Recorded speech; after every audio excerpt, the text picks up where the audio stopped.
Hey all, welcome back to the channel. It is another beautiful day here in Washington State. So just got done with a 45-minute drive south to a little area I know called Guillemette Cove. It's like a nature preserve type area. It's like a mile and 3/4 hike down. I think it's like 360 feet you drop, which really isn't much, but I'm really out of shape, so this is going to be interesting. So anyways, you got two options. You can take the road all the way down, or you can take the trail. I think I'm going to take the road just because it's more direct. But yeah, I haven't been out here for quite a few years. It was probably back when I was married. I actually used to live not far from here, probably like, 20 minutes up the hill. So I used to come out here quite often, and it's a pretty cool area. There's like a beach down there, and the hike, even though it's not too strenuous, it's like just strenuous enough to dissuade a lot of people from coming down here.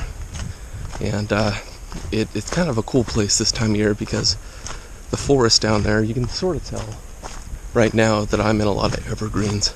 The farther down the hill we go, you can sort of see it start up there.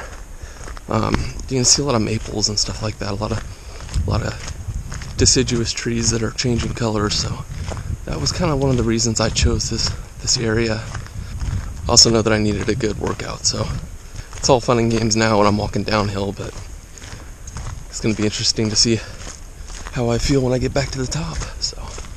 So something exciting is happening today. I finally found a suitable camera bag. It took me a while, a lot of Amazon searching, but I finally found one that was a decent price. Looks like it's built decent and has all the features that I need. It's actually got a little more storage than I need, but that's okay. I can grow into it. Yeah, we'll do initial impressions on that bag for the back half of this video, but I reckon we're about halfway down. I'll see you guys when we get down there. This is all a bit steeper than I remember. This is going to be real interesting coming back. We're here. Come down and it's kind of a meadow. There's a hood canal. And that boardwalk that you see that we're going to go across is all new. At least new to me since I've been down there. But yeah, this is Guillemette Cove. See how, like I said, this is all new. It used to be an adventure getting across this wetland. There's a trail that goes back there, I think, like I was saying, past where that barn used to be. And it's a big ass tree stump that's been hollowed out, turned into like a little fort. So we'll go by and check that out after we hit the beach. There's a little cabin, or at least there used to be. I'm not seeing it from here. I think it's still there. But there's a little cabin out at the beach, and I don't know, it's just a cool area. There's a house right there. That's private property. What a place to have a house. So this is sort of neat. We just sort of dropped into the forest a little bit here. Massive maples. Big leaves, and then tons of sword ferns. These things. You can look up there on the hill and it's just covered in the sword ferns. They grow crazy out here. But yeah, these maples are rad. Alright, we got the little trail marker here. Check this out. See if you can read that. There is ground-dwelling bees nest along this trail. They're aggressive and will sting you, and if you keep your distance, they will get you. I'm going to play it safe and not go that way. And we'll just continue to the beach. Okay, well, we made it down to the beach. There's actually more people here than I thought there was going to be. Looks like they're all moving that way, so I came out here a little farther down the beach, I guess you'd say, and watching salmon jump like 20 yards off the shore. But yeah, this is it's a really cool place to look out on sort of the beginnings of the Olympic Mountains. Beach goes down quite a ways. Yeah, I found myself a little quiet corner away from the crowds. Alright guys, I've been sitting here for probably like 30-35 minutes. And Watching these salmon jump, it's ridiculous. There are schools of salmon out here and they're just jumping like crazy. Yeah, I think I'm going to head back up the trail and try to get to that little log fort that I was talking about. If not, if there's a bunch of people there, then I'll see you on the trail back up the hill, and we'll see how bad I'm huffing and puffing by then. So here's the little cabin I was talking about. I'm surprised they haven't knocked that down yet. It's been here for quite a while. Pretty neat little spot. Alright, let's start the hard part of this hike. Up we go. Alright, we're making progress. Almost halfway. This is the steepest bit. Doesn't look steep. Nothing looks steep on camera. I'm dying. Good for me though. See you at the top. Okay, we are back in the car, headed home. Parking lot was full of people, so I didn't exactly feel like taking out the camera and talking to myself.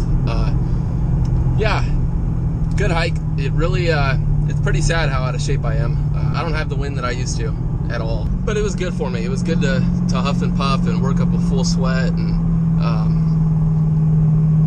yeah, I've just got to keep at it. I've just got to keep working out and building my wind back up. So alright, we got about a 40-minute drive north till we get home. I'm hoping that Amazon has delivered that new camera bag so I can roll right into the back half of the video for you guys. So either way, I'll see you when we get back to the house.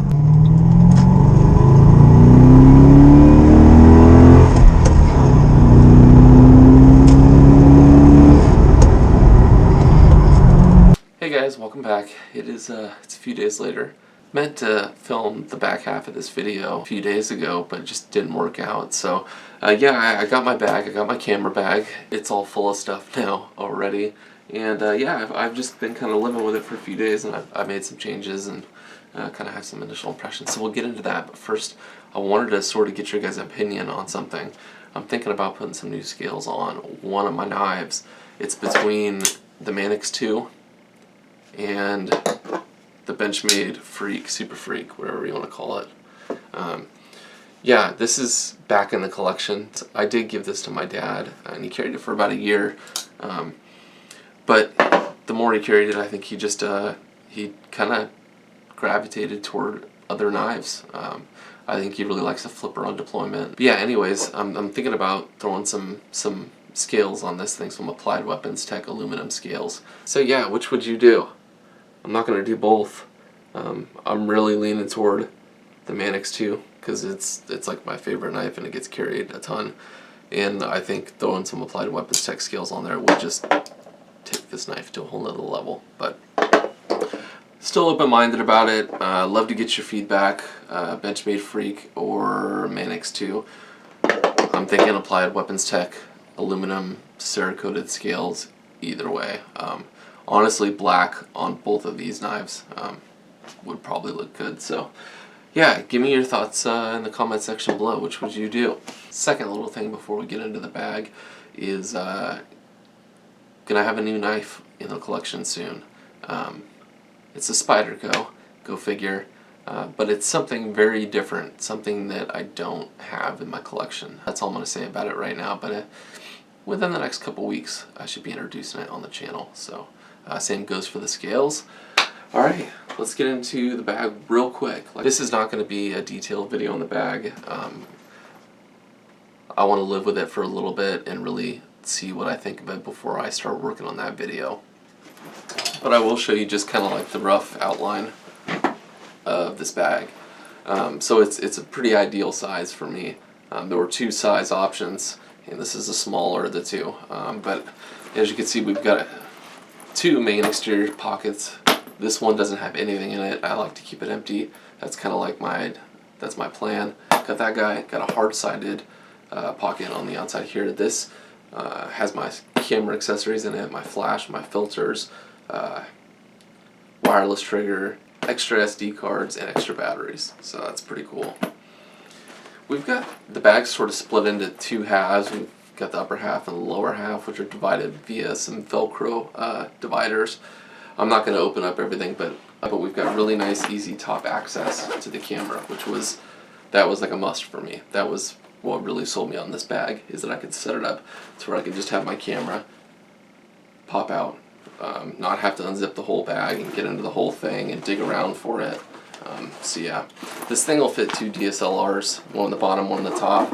I don't have 2 DSLRs. So what I find myself using the bottom half of this thing for is video equipment and just non-camera stuff. So I've got it right now. This is where the camera I'm filming on goes, up top here.